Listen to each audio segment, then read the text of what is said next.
जुन 12वटा भ्याक्सिन्सहरू फेज 3 ट्रायलमा छ तिनीहरूको चाहिँ expected earliest trial completion date कहिले हुनसक्छ भनेर चाहिँ यो स्लाइडमा हजुरलाई देखाएको छु। र अब यो मैले येल्लोले हाइलाइट गरेको चाहिँ मोडर्ना र फाइजर भन्ने कम्पनीको चाहिँ नोभेम्बरमा यिनीहरूको चाहिँ इन्ट्रिम डाटाहरू आइसकेको छ। नोभेम्बर 6 मा हामीले डाटाहरू पाएका थियौँ भने अक्सफोर्ड एस्ट्राजेनेकाको आजै हामीले हिजै पायौँ भनौँ न, आज न्युजमा पनि छाएको छ यो डिसेम्बर थियो टेन्टेटिभ एक्सपेक्टेड डेट, तर नोभेम्बरको लास्ट एक हप्ता पहिले नै यो आइपुग्यो यसको। र अरू भनेको चाहिँ मैले यो हरियो कलरले लगाएको छु जुन 5वटा भ्याक्सिन्सहरू छन्। नोभाभ्याक्स, सेरम इन्स्टिट्युट अफ इन्डियाले बनाइरहेको भ्याक्सिन, सिनोफर्माले बनाएको 2टा प्रकारका भ्याक्सिनहरू BBIP र WIBP भन्ने, र अनि अर्को सिनोभ्याकले बनाएको भ्याक्सिन। यी 5वटा भ्याक्सिन चाहिँ फर्स्ट क्वार्टर अफ 2021 मा चाहिँ यिनीहरूले चाहिँ फेज 3 ट्रायल कम्प्लिट गर्छन्। हामीलाई यो किन महत्त्वपूर्ण छ भन्दाखेरि अक्सफोर्ड हामीले चाहिँ हेरिरहेको भनेको हामीले ध्यान लगाएर हामीलाई चाहिने कुन हो त, यो मध्ये हामीले कुन अफोर्ड गर्न सक्छौँ। अक्सफोर्ड एस्ट्राजेनेका र सेरम इन्स्टिट्युट अफ इन्डिया चाहिँ हाम्रो लागि प्राइमेरी टार्गेटहरू हुन्। किन भन्दा अक्सफोर्डको भ्याक्सिन र सेरम इन्स्टिट्युटले बनाएको भ्याक्सिन्सहरू चाहिँ 2 to 8 डिग्री टेम्परेचरमा चाहिँ कोल्ड चेन मेन्टेन गर्नुपर्ने हुन्छ, जुन हाम्रो लागि सम्भव छ र हामीसँग हाम्रो देशमा क्यापेसिटी छ। मोडर्ना र फाइजरको भ्याक्सिन्सहरू चाहिँ माइनस कोल्ड चेन चाहिन्छ। फाइजरको लागि चाहिँ अल्ट्रा कोल्ड चेन -60 डिग्री भन्दा बढी चाहिन्छ भने मोडर्नालाई -20 डिग्री भन्दा बढीको कोल्ड चेन चाहिन्छ। त्यो हामीलाई कति डिफिकल्ट हुन्छ। Serum institute of India is the biggest manufacturer of vaccines र उनीहरूले 1 बिलियन डोज चाहिँ 1 वर्षभित्र बनाउन सक्छु भन्छ, जुन हाम्रो लागि अति नै महत्त्वपूर्ण छ। हामीलाई त भ्याक्सिन ट्रायल सकेर मात्रै होइन, त्यो त प्रडक्सनमा जानु पर्यो र प्रडक्सनमा जान चाहिँ सेरम इन्स्टिट्युट अफ इन्डिया चाहिँ हाम्रो लागि चाहिँ हामीले सबभन्दा नजिकको र हामीले चाहिँ विश्वास गरेर लागेको इन्स्टिट्युट छ। र उसको यो अक्सफोर्ड एस्ट्राजेनेका जुन हाम्रो लागि चाहिँ ट्रायलको इनिसियल डाटा रहेछ त्योसँग पनि टाइअप गरेर उनीहरूको भ्याक्सिन पनि यो इन्स्टिट्युटले आफ्नो बाहेक उनीहरूको भ्याक्सिन पनि बनाउँदैछ। Most of the phase 3 trial will be earlier completed by first quarter of 2021। र फाइजरको चाहिँ यिनीहरूले रेगुलेटरी अथोरिटीमा सबमिसन चाहिँ गर्ने प्रोसेसमा छन्। फाइजरले त अक्टोबरमा रोलिङ सबमिसन गरिसकेको छ भने मोडर्नाले चाहिँ डिसेम्बरमा सबमिसन गर्ने प्लान गरेको छ। 260वटै भ्याक्सिन्सहरू जुन क्लिनिकल ट्रायलमा चाहिँ 57वटा जति छन् तिनीहरू सबैको चाहिँ क्यारेक्टरिस्टिक हेरेर चाहिँ हामीले तिनीहरूलाई 4 क्याटेगोरीमा डिभाइड गरेका छौँ। हामीले covid vaccine A, covid vaccine B, covid vaccine C र कोभिड भ्याक्सिन डी भनेर for the purpose of planning हामीले 4वटा सिनारियोमा डिफाइन गरेका छौँ।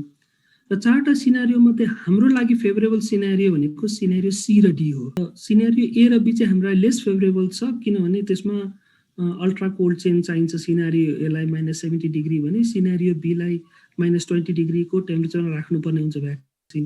सिनारियो सी र डीमा चाहिँ 2 to 8 डिग्रीमा राख्दाखेरि हुन्छ। डोज पनि यो कति भोल्युमको हुन्छ भन्ने पनि इम्पोर्टेन्ट छ र सबै भ्याक्सिनको चाहिँ एउटा कन्सेन्सस के छ भन्दाखेरि 4.6 क्युबिक सेन्टिमिटर पर डोज चाहिँ भोल्युम हुन्छ यिनीहरूको सेकेन्डरी प्याकेज भोल्युम भनेर चाहिँ हाम्रो एजम्सन छ। र त्यो अनुसारले कोल्ड स्पेसहरू पनि कन्ट्रीहरूले प्लानिङ गर्नुपर्ने भएकोले हामीले यसरी 4 क्याटेगोरीमा राखेका छौँ। र यी सबै यो क्लिनिकल ट्रायलको अर्ली डाटाबाट हामीले चाहिँ 3-4वटा कुरा हेर्नुपर्ने हुन्छ। हामीलाई सोध्ने सबभन्दा ठुलो प्रश्न भनेको यसको इम्युनिजेनिसिटी के छ त, यसले हामीलाई कति प्रोटेक्सन दिन्छ त। अहिलेसम्म हामीलाई यति दिनै प्रोटेक्सन दिन्छ भन्ने थाहा छैन, तर हामीलाई के थाहा छ भन्दाखेरि बाइन्डिङ र न्युट्रलाइजिङ एन्टिबडी चाहिँ सबै क्यान्डिडेट भ्याक्सिनहरूले चाहिँ इन्ड्युस गरिरहेछ। सबैले लगाएपछि ट्रायलमा चाहिँ जसले पाएछन् तिनीहरूमा चाहिँ बाइन्डिङ एन्टिबडी र न्युट्रलाइजिङ एन्टिबडिजहरू चाहिँ देखिएको छ र सेल मिडिएटेड इम्युन रेस्पोन्स पनि देखिएको छ, जसको अर्थ हुन्छ कि हाम्रो शरीरमा चाहिँ रोगसँग लड्ने क्षमता चाहिँ आयो। कति आयो र कहिलेसम्म रहन्छ भने त यो अलिक समयले नै देखाउँछ, किनभने एउटा भ्याक्सिन बनाउनलाई 10 वर्ष लाग्छ, हामी 1 वर्षभित्र बनाइरहेका छौँ र यो डिजिज पनि जम्मा 9-10 महिना मात्रै पुरानो छ, भनौँ त 11 महिना पुरानो भयो भन्नु पर्यो। त्यसैले धेरै कुरा थाहा छ। तर नर्मली अरूमा के हुन्छ भन्दा सेल मिडिएटेड इम्युन रेस्पोन्स चाहिँ लास्ट लङ्गर, बडीमा चाहिँ मेमोरीको रूपमा रहेर बसेको हुन्छ र यसले चाहिँ एटलिस्ट मोर देन 2 इयर्ससम्मको चाहिँ हुन्छ भने अरू भ्याक्सिन्सहरूबाट चाहिँ एजम्सन लिन सकिन्छ। तर यो भ्याक्सिनको के हुन्छ भने हामीलाई एक्ज्याक्टली थाहा छैन। त्यसमा कुनै मेजर सेफ्टी इस्युजहरू देखिएको छैन। देखियो तर त्यतिखेर डाटा सेफ्टी मोनिटरिङ बोर्ड भन्ने हुन्छ हरेक ट्रायलको लागि, उनीहरूले चाहिँ त्यसको सेफ्टी इभ्यालुएट गरेर भ्याक्सिनले गर्दा हो भने स्टप गर्थ्यो, भ्याक्सिनले गर्दा होइन भने फेरि रिज्युम गरेर ट्रायलहरूमा चाहिँ बेला बेला रोकिएका पनि छन् ट्रायलहरू। तर पनि हामीले चाहिँ एक्सप्यान्डेड सेफ्टी र एफिकेसी ट्रायल चाहिँ गर्नै पर्ने हुन्छ, लङ टर्ममा पोस्ट मार्केट सर्भिलेन्स पनि गर्नुपर्ने हो।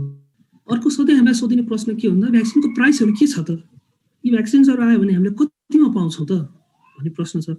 र नर्मली अहिले हामीले अब यो केही सोर्सहरूमा चाहिँ हामीले पाएका छौँ, फाइनेन्सियल टाइम्स, रेउटर्स र फाइजरको प्रेस रिलिजबाट चाहिँ हामीले केही भ्याक्सिन्सको कस्टको इन्डिकेसनहरू पाएका छौँ।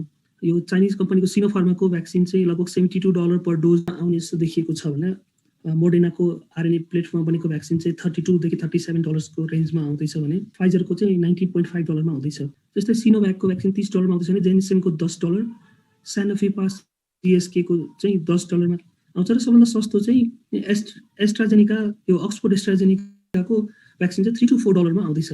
यो त भयो म्यानुफ्याक्चरसँग किनेर। तर WHO, युनिसेफ, सेपी भन्ने पार्टनर र थुप्रै पार्टनरहरू मिलेर चाहिँ एउटा कोभ्याक्स फेसिलिटी बनाएको छ। ग्लोबली चाहिँ भ्याक्सिन्सहरू इक्विटेबल डिस्ट्रिब्युसन होस् भनेर एडभान्स मार्केट कमिटमेन्ट गरेर चाहिँ सबै कन्ट्रीहरू, लगभग 92 वटा कन्ट्रीहरू चाहिँ यो कोभ्याक्स फेसिलिटीको मेम्बर छन्। र यो कोभ्याक्स फेसिलिटीले चाहिँ म्यानुफ्याक्चररहरूलाई एडभान्स मार्केट कमिटमेन्ट गरेर चाहिँ अलिक सस्तोमा भ्याक्सिन दिँदैछ। र यो कोभ्याक्स फेसिलिटीले चाहिँ डोनर्स र पार्टनर्सहरूसँग मिलेर कस्ट पनि रिड्युस गरिदिएको छ। कोभ्याक्स फेसिलिटीले किन्दाखेरि जति परे पनि कन्ट्रीलाई चाहिँ $1.6 देखि $2 मा पाउँछ। कन्ट्रीले चाहिँ एस्ट्राजेनिकाको हामीले $3 देखि $4 मा किन्न सके पनि त्यो मार्केटमा एभाइलेबल हुन्छ, हामीले पाउँछौँ भने पनि छैन। कन्ट्रीहरूलाई $1.6 देखि $2 मा एभाइल गर्न चाहिँ यो कोभ्याक्स फेसिलिटी लागि परेको छ। WHO, युनिसेफ र पार्टनर्स मिलेर एउटा vaccine introduction readiness assessment tool बनाएर, जसलाई हामी विराट टुल भन्छौँ। त्यसमा चाहिँ लगभग 10 वटा एरियाहरूमा चाहिँ कन्ट्रीले प्रिपेयर्ड हुनुपर्छ। त्यसमा चाहिँ प्लानिङ र कोअर्डिनेसनको कुरा आउँछ।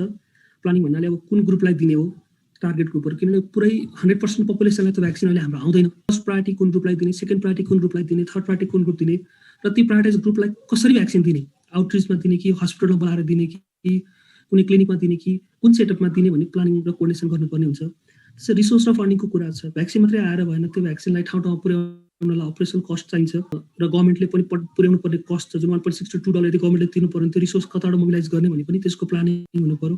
र रेगुलेटरी कुरा छ। यो भ्याक्सिन चाहिँ WHO प्री क्वालिफाइड होइन, तर यो प्री क्वालिफाइड नभएकोले चाहिँ WHO ले इमर्जेन्सी युज लिस्टिङ गरिरहेको छ भ्याक्सिनलाई। तर त्यसको लागि पनि म्यानुफ्याक्चररले एप्लिकेसन दिनुपर्ने हुन्छ। त्यो इमर्जेन्सी युज लिस्टिङ भइसकेपछि कन्ट्रीको आफ्नो रेगुलेटरी अथोरिटीको पनि प्रोसेसहरू हुन्छ। ट्रेनिङ, सुपरभिजन, हेल्थ वर्करलाई ट्रेनिङ पनि दिनु पर्यो। नयाँ भ्याक्सिन हो, यसको सेफ्टी कसरी, सेफली कसरी भ्याक्सिन दिने, मोनिटरिङ गर्ने, कोल्ड चेन लजिस्टिक्सहरू कसरी मेन्टेन गर्ने, भ्याक्सिन नबिग्रियोस् भनेर, अनि यसको सेफ्टी सर्भिलेन्स कसरी गर्ने, त्यसले गर्दा त्यसको वेस्ट पनि ठुलो प्रड्युस हुन्छ, त्यसलाई कसरी म्यानेज गर्ने भन्ने पनि कुराहरू हेर्नुपर्ने हुन्छ। यी सब कुराहरूको लागि चाहिँ एउटा भ्याल्यू फ्रेमवर्क बनाएको छ। यो सेज भनिन्छ, WHO को strategic advisory group of expert भनिन्छ। यो चाहिँ ग्लोबल बडी हो। यो चाहिँ टेक्निकल एक्सपर्टहरूको ग्रुप हो।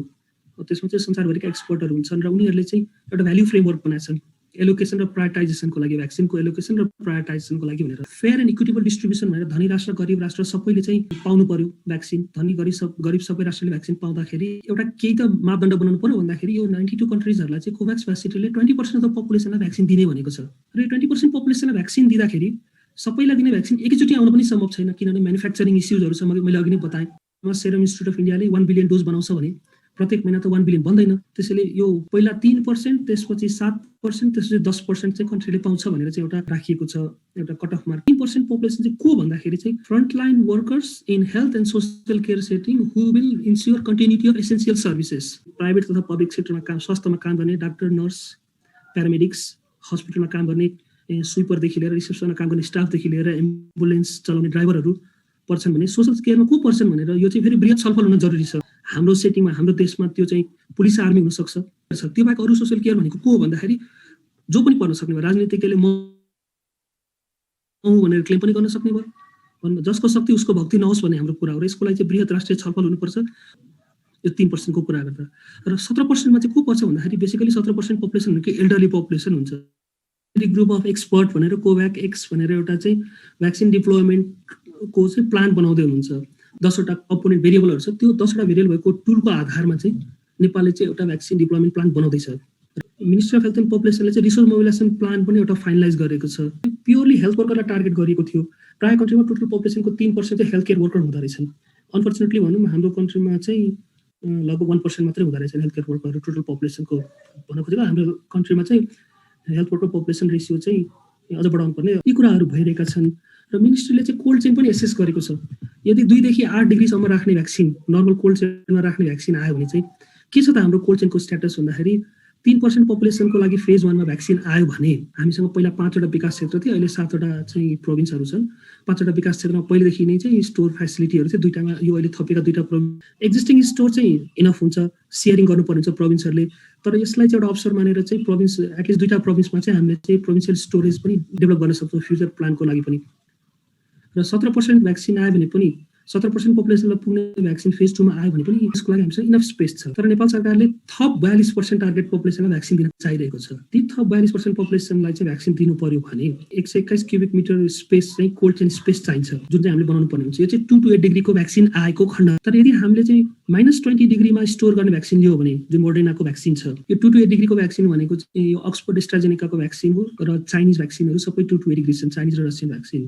फ्रिजर नै थप वक इन कुलर या वक इन फ्रिजर नै सरकारको अर्को प्लान चाहिँ 15 देखि 39 वर्षको सबैलाई दिने, यदि भ्याक्सिन उपलब्ध भएमा अर्को 42% र कसले पहिला पाउँछ भन्ने कुरामा चाहिँ कसले पहिला पाउँछ भने त भयो, कहिले आउँछ भन्ने कुरामा चाहिँ फेरि most of the phase 3 clinical trial चाहिँ अर्लिएस्ट कम्प्लिसन डेट चाहिँ फर्स्ट क्वार्टर अफ 2021 हो। त्यसपछि रेगुलेटरी एप्रुभल अर्को 2-3 महिना राख्दाखेरि र म्यानुफ्याक्चरिङ गर्दाखेरि एटलिस्ट 1 वर्ष त हामीलाई लाग्छ होला चाँडोमा।